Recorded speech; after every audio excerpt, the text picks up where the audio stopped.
Guys मुझे एक बात बताओ।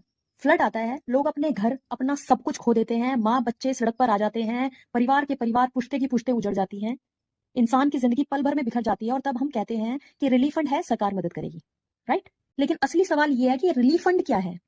तो जानो, ये वही पैसा है जो आम जनता, आप मेरे जैसे लोग रोज अपने खून पसीने की कमाई से टैक्स के रूप में देती है, और सरकार उसी पैसे को रिलीफ फंड के नाम पे रखती है, क्योंकि उस टैक्स का कुछ पैसा, कुछ पोर्शन इसके लिए भी रखा जाता है। लेकिन जब वक्त आता है तो क्यों वो पैसा तुरंत रिलीज नहीं होता?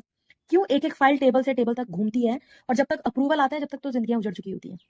और आयरनी ये है कि जनता फिर भी अपनी जेब से डोनेट करती है, पीएम रिलीफ फंड में, सीएम रिलीफ फंड में और एनजीओज में। तो मतलब ये है कि जनता टैक्स भी दे, जनता डोनेशन भी दे, और फिर सफरिंग भी जनता ही झेले। और सरकार सरकार तो भाई फोटो खिंचवाती है राशन के पैकेट्स के साथ, कैमरे के सामने ब्लैंकेट्स बांटते हुए सरकार तो हीरो बन जाती है। सच्चाई ये है कि ये रिलीफ फंड भी एक सिस्टमैटिक बिजनेस मॉडल बन चुका है आज के टाइम में। कॉन्ट्रैक्टर्स और सप्लायर्स अपना कमीशन लेते हैं, पॉलिटिकल लीडर्स ग्राउंड पे दिखावा करते हैं जैसा पैसे उनकी अपनी जेब से जा रहा है और वो जनता पे पर्सनल फेवर कर रहे हैं कुछ। मीडिया में हेडलाइंस बनती है कि इतना करोड़ रिलीज हुआ, लेकिन सच्चाई में ग्राउंड पे आदमी को सिर्फ एक बिस्किट का पैकेट और 2 लीटर पानी मिलता है बस। और सबसे बड़ा सवाल, जो पैसा रिलीज होता है उसका ऑडिट कब होता है? क्या कभी पब्लिक को बताया गया कि टोटल रिलीफ में कितना पैसा आया, कितना खर्चा हुआ और कितना करप्शन में गया? नहीं, क्योंकि ट्रांसपेरेंसी जीरो है। आज समझना होगा, रिलीफ फंड कोई फेवर नहीं है भाई, ये जनता का हक है।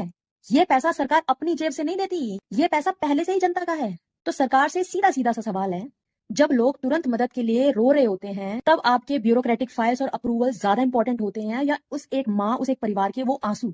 रिलीफ फंड मदद है या एक बिजनेस जिसमें आप सब अपना अपना हिसाब खाते हैं? जनता को इमोशनल बनाकर उनकी ही जेब से पैसा निकलवाना बंद कर दो भाई। आईना सामने है, जब वक्त लगे देख लेना, लेकिन अब टाइम आ गया है कि जनता भी अपना हिसाब मांगे। और एक बात भाई जनता से, एजुकेशन को हमेशा प्रायोरिटी दो, क्योंकि एजुकेशन ही वो कीड़ा है जो तुम्हें सवाल करना और जवाब ढूंढना सिखाता है। हम चाहे जितने भी पढ़े लिखे हो, हमें हर बात का जवाब नहीं पता, लेकिन जब हम एजुकेटेड होते हैं ना, तो एटलीस्ट हमारे पास सवाल होते हैं, और सवाल होंगे तो जवाब भी ढूंढने का मन होगा ना। बाकी क्या सवाल पूछना है, किसका जवाब जानना है, वो तुम सबको पता है।